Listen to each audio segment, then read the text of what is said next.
Hujambo na karibu tena, ni wakati mwingine tena tunakutana tuendelee kubadilishana taarifa mbalimbali, na kubwa ni hiki ambacho kinaendelea Chama cha Demokrasia na Maendeleo Chadema. Lakini katika kipindi hiki ni kipindi ambacho kiongozi yeyote ambaye atazungumza jambo lolote lile, kama litakuwa ni jambo ambalo linaendana na kipindi hiki kuelekea katika uchaguzi mkuu, basi watu watalitafsiri kutokana na kile ambacho kinaendelea. Kuna video ambayo inasambaa kwenye mitandao mbalimbali ya kijamii ya Askofu Gwajima akisema kwamba mabadiliko hayaletwi na makundi, bali ni mtu mmoja aliye tayari kujitoa uhai wake kwa ajili ya watu wengine. Askofu Gwajima akiwa kanisani akiwahubiria waumini wake alitoa kauli hiyo katika kipindi hiki ambacho ukiangalia Chadema wanapitia wakati mgumu mno, ambapo kuelekea katika uchaguzi mkuu, tume ya uchaguzi imetangaza kwamba Chadema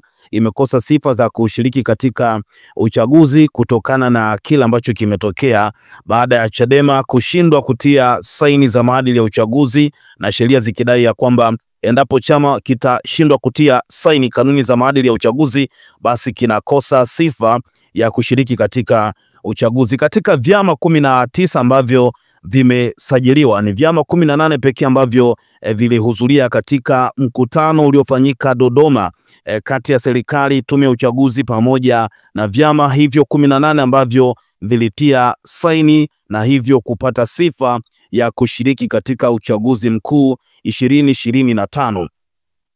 Kipindi hiki Tundu Lissu anaonekana ni moja kati ya mtu muhimu mno kuelekea katika uchaguzi mkuu wa Chadema, ambao bado hawajateua wagombea kama ni wabunge, lakini pia bado haijulikani ni nani atagombea urais Chadema. Yote hayo yakiwa hayajulikani, ndicho kipindi ambacho Tundu Lissu anakamatwa. Lakini kosa kubwa ambalo amekumbwa nalo, ukiachana na kosa la uchochezi na kuchapisha taarifa za uongo kwenye mitandao ya kijamii, kosa ambalo lina dhamana mbaya, ni kwamba amekutwa na kosa la uhaini. Uhaini adhabu yake ni kunyongwa hadi kufa, na tulichambua hapa uhaini pamoja na mambo ambayo yanaweza kutokea endapo mtu akihukumiwa kwa kosa la uhaini. Hiki ambacho kinamkuta Tundu Lissu kipindi hiki tunaweza tukalinganisha tu na kile ambacho kilimkuta Freeman Mbowe mwaka 2021 alipokamatwa na kufunguliwa kesi ya ugaidi. Ni kesi ambayo imechukua kama miezi 8-9 mpaka akaja kuachiliwa Freeman Mbowe. Lakini kwa Tundu Lissu tumeona watu wengi wakitoa matamko, Amnesty International, mashirika mbalimbali ya kimataifa, kwa lengo la kutaka serikali ya Tanzania kumwachia huru Tundu Lissu. Lakini bado Chadema wanasema kwamba hata kama Tundu Lissu akiwa ndani, makamu mwenyekiti wa Chadema anasema kwamba wao wataendelea na kampeni yao ya no reform no election, na tumeona kampeni ikiendelea.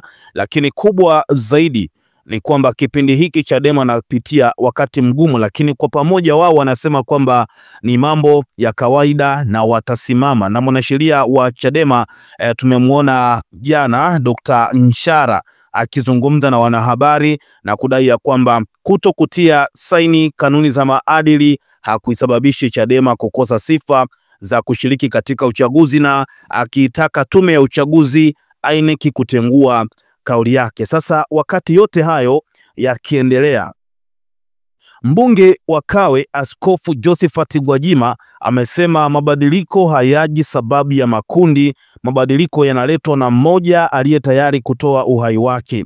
Mmoja ni yule anayesema nikifa na nife, nikipona nchi imepona. Kumpata huyo mtu ndiyo kazi. Wengine wanasema tukimbie. Nataka moyo wa kila Mtanzania 2025 uamke kwa namna ya ajabu. Unasema Tanzania ni yetu sote. Ameyasema hayo tarehe 10 ya mwezi wa 4 2025 wakati akiwa anaongea na waumini wake eneo la Kawe. Kwa hiyo Askofu Gwajima alisema mabadiliko hayaletwi na vikundi au kundi la watu. Mabadiliko yanaletwa na mtu mmoja tu, yaani mtu mmoja ndiye ambaye anakuwa na uwezo wa kuleta mabadiliko ambaye atajitoa kwamba kama kufa basi nife, lakini hakikishe kwamba wengine wanapona kupitia yeye. Kupitia chapisho la Jamii Forum ambao pia wamechapisha taarifa hii, wa Tanzania wametoa maoni yao. Nilikwambia kwamba kipindi hiki ni kipindi ambacho kama kiongozi yeyote kutoka chama ambacho kwa sasa kinatawala, Chama cha Mapinduzi au chama cha upinzani, akitoa kauli yoyote ile, watu watahusianisha na hiki ambacho kinaendelea sasa hivi Chadema, lakini pia kiujumla kuelekea katika uchaguzi mkuu. Huyu wa kwanza anasema kwamba huyu askofu kamaanisha nini? Ni mahubiri tu au kuna lugha ya picha? Amehoji kwamba Askofu Gwajima kamaanisha nini? Ni mahubiri tu au kuna lugha ya picha?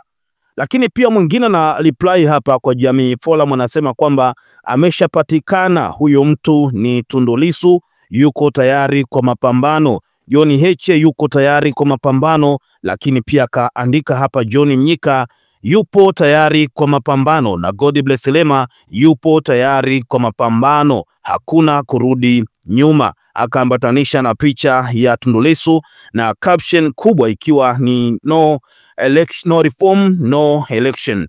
Lakini pia mwingine anasema kwamba kauli kama hizi zinaashiria uwezekano wa kushinda kura za maoni ni mdogo sana, anatafuta huruma kwa nyumba ya jirani. Yeye kaona hivyo. Lakini pia mwingine anasema kwamba kauli imekaa kimkakati sana hii, na mwingine anasema kwani Blaza Gwajima karudishwa Kawe tena. Lakini pia mwingine anasema Gwajiboi, huu mchezo hauhitaji hasila, tulieni dawa iwaingie. Kipindi kile timu Kikwete waliteseka sana, mkajisahau wenzenu walimtumia vizuri Lissu kwa ujinga. Mkataba ule kichwa hata mama kwenda kumjulia hali Nairobi ilikuwa ni plani ya timu Kikwete, majinias wa siasa za Tanzania.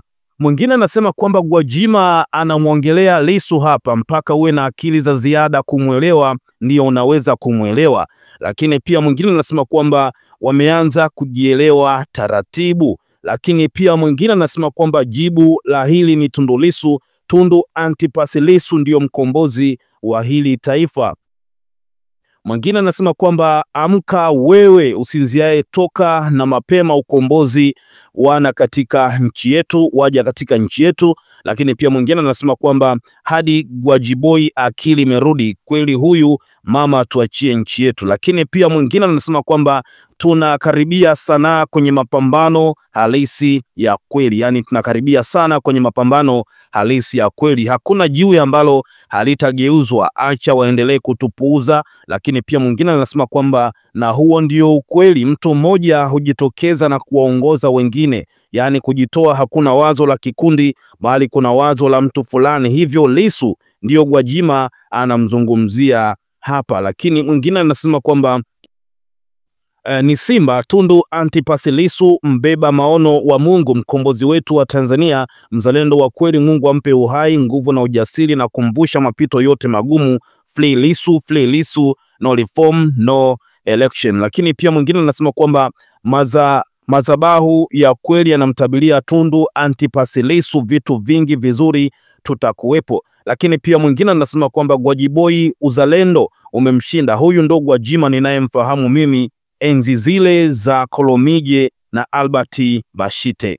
Sasa kama nilivyokuambia hapo awali kwamba katika kipindi hiki kauli yoyote ambayo itatolewa na kiongozi yoyote yule, basi inaweza kutafsiriwa kuendana na hiki ambacho kinaendelea kwa sasa Tanzania. Lakini mimi napenda sana kuwashirikisha Watanzania kwamba kila Mtanzania ana nafasi pia ya kutoa maoni yake. Uhuru wa demokrasia, una haki pia kutoa maoni yako kwa hiki ambacho amekizungumza Askofu Gwajima. Sijasema kwamba amemtarget Tundu Lissu, lakini nimesema kwamba kauli za hivi katika kipindi hiki moja kwa moja zinakuwa zinahusianishwa na hiki ambacho kinaendelea katika kipindi hiki. Wao wametoa maoni yao hayo, lakini pia wewe una nafasi kwa upande wako.